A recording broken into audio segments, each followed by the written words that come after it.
আজ এসেছিল একটা হঠাৎই আর্জেন্ট অর্ডার। তো বললো আমাকে 1 থেকে 1.5 ঘন্টার ভিতরে কেক বানিয়ে দিতে হবে। আমি কাস্টমারকে না করতে পারলাম না, আমিও চটপট রেডি হয়ে গেলাম।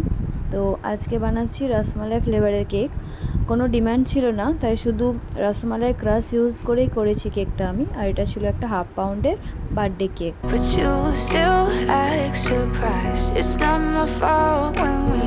ক্রাম কোটিং করার পর কিছুটা সময় ফ্রিজে রেখে দিয়ে তারপর বার করে আমি হোয়াইট গ্লেজে ইয়েলো কালার মিশিয়ে নিয়েছি ড্রিপ করার জন্য।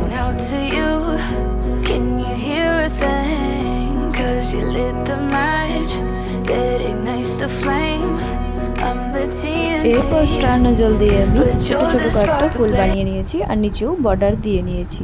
তো আজকের কেকটা কমপ্লিট হয়ে গেছে। দেখো কেমন লাগলো, ভালো লাগলে অবশ্যই চ্যানেলটা সাবস্ক্রাইব করে দিও।